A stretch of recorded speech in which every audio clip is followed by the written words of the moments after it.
guess, yeah, I guess. The oldest daughter goes to college. Oh, I gotta look it up.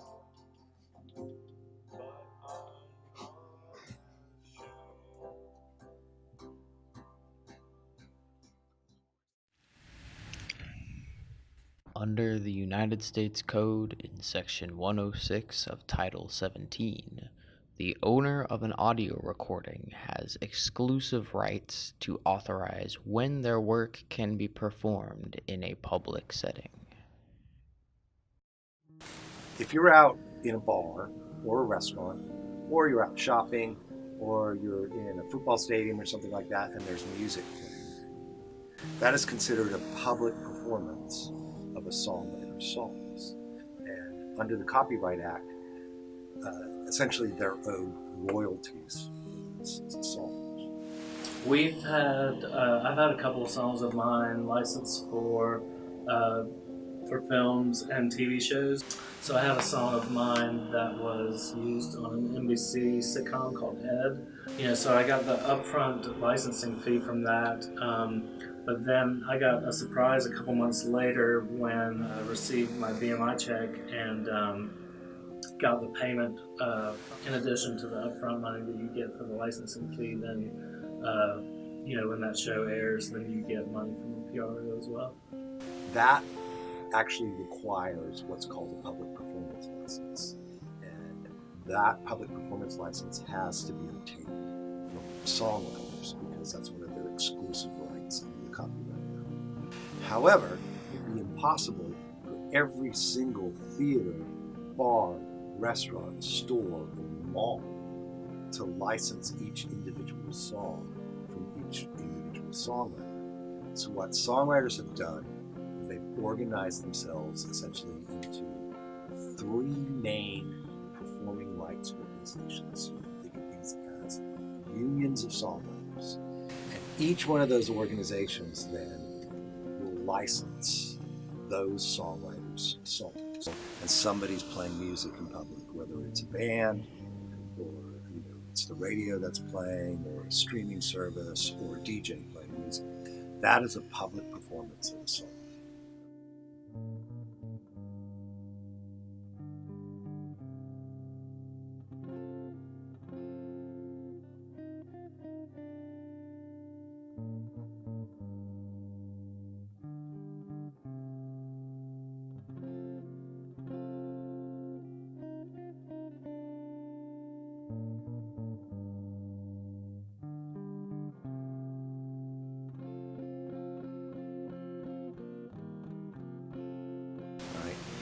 Under the Copyright Act, a songwriter gets to control the public performance of their works, which means that in order to do that, you have to get a license from the songwriter and then pay them royalties.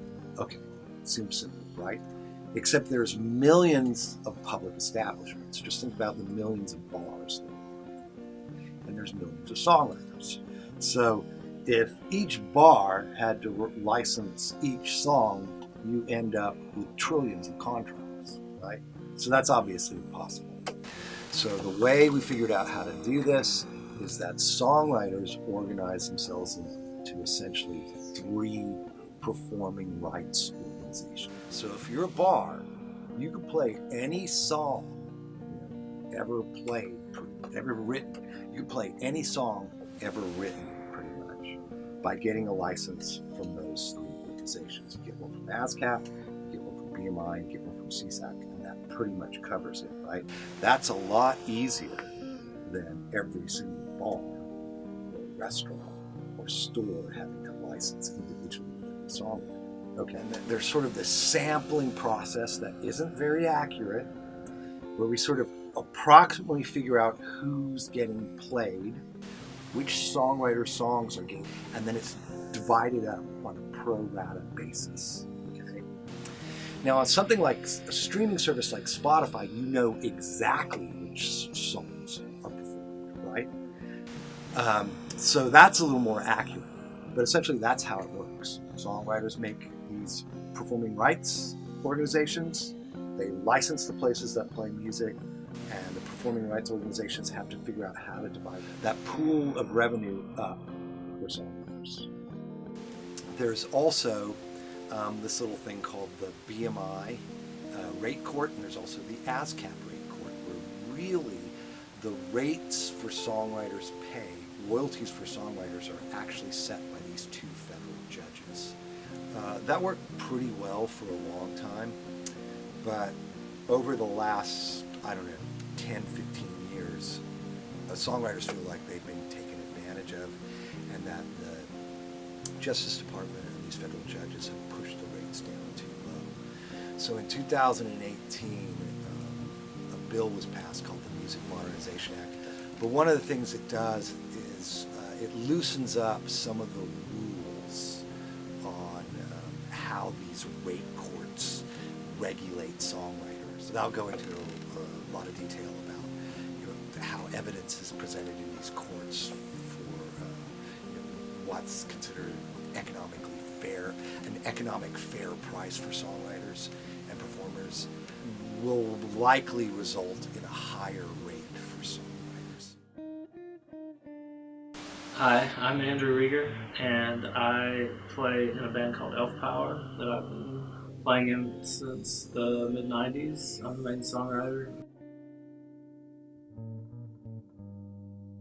Hey, I'm David Lowery. I'm a musician, songwriter, performer, and I'm also a lecturer at the University of Georgia, Terry College.